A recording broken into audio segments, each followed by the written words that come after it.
მოგესალმებით, მე გახლავართ რეპროდუქტოლოგი, გინეკოლოგი სოფო კვალიაშვილი. დღეს მინდა ვისაუბრო იმუნოციტოდიაგნოსტიკის მნიშვნელობის შესახებ და მისი პრიორიტეტის შესახებ საშუალოსნოს ყელის პრეკანცერული ცვლილებების გამოვლენის და დიაგნოსტიკის თვალსაზრისით. მოგეხსენებათ, რომ საშუალოსნოს ყელის კიბო ერთ-ერთ მნიშვნელოვან ონკოლოგიურ დაავადებას წარმოადგენს. მისი გავრცელება ზოგად პოპულაციაში საკმაოდ მაღალი გახლავთ და მას მეოთხე ადგილი უჭირავს არსებული სტატისტიკური მონაცემების თანახმად. ყოველწლიურად დაახლოებით 570,000 ახალი შემთხვევა ფიქსირდება და 31,100 ქალი იღუპება აღნიშნული დიაგნოზით. დიაგნოსტირებული საშუალოსნოს ყელის კიბოს შემთხვევაში 95% შემთხვევაში დიაგნოსტირდება მაღალი რისკის პაპილომა ვირუსი.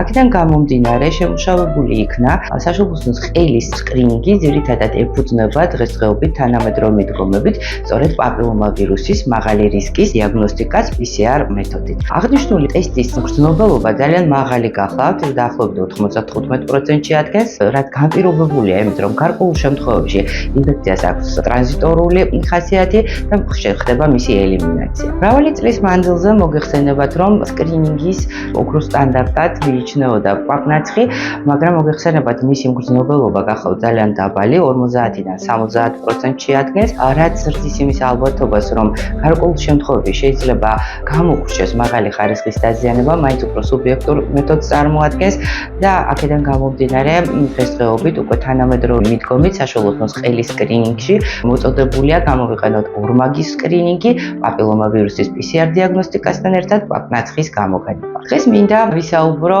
იმუნოციტოდიაგნოსტიკის მნიშვნელობის შესახებ, სწორედ საშუალოსნოს ყელის პრეკანცერული ცვლილებების გამოსავლენად. ეს გახლავთ პროგნოზული სადიაგნოსტიკო ტესტი, ორმაგი შეღებვის ციტოლოგიური მეთოდი. აღნიშნული კვლევით შესაძლებელი ხდება გარკვეული ბიომარკერების დიაგნოსტიკა. აღნიშნული ტესტის მგრძნობელობა ძალიან მაღალი გახლავთ, ის დაახლოებით 95%-ია, სპეციფიურობა კი 97%-ში ადგეს. საშუალოსნოს ყელის სკრინინგში იმუნოციტოდიაგნოსტიკის დროს ძირითადად გამოიყენება ორი მარკერის გამოვლენა, ის გახლავთ ონკოპროტეინები, P16 მონაწილეობს უჯრედის დაყოფის პროცესში.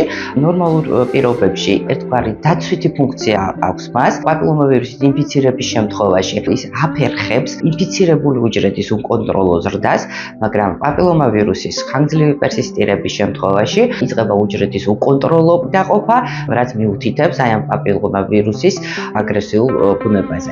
რაც შეეხება მეორე ონკოპროტეინს, ის მიუთითებს პროლიფერაციულ აქტივობაზე და აი ამ ორივე ცირის წარმოქმნა მიუთითებს უჯრედული ციკლის დარღვევაზე, პროლიფერაციულ აქტივობაზე და მაღალი რისკის პაპილომა ვირუსის აგრესიულ ქმედებაზე. რა პრიორიტეტი აქვს იმუნოციტოდიაგნოსტიკას და რატომ არის მოწოდებული თანამედროვე მიდგომებით გამოყენებული იქნა საშუალოსნოს ყელის კიბოს სკრინინგის თვალსაზრისით. პირველი ის, რომ ის გამოირჩევა, როგორც თქვით, საკმაოდ მაღალი სპეციფიურობით და მგრძნობელობით, მაინც უფრო ობიექტური კვლევის მეთოდს წარმოადგენს, სრულ დადებითი შედეგის მიღების ალბათობა ნაკლები გახლავთ და რაც თავიდან აგვარიდებს ზედმეტ ინვაზიურ ჩარევას. რა შემთხვევებში გამოიყენება იმუნოციტოდიაგნოსტიკა?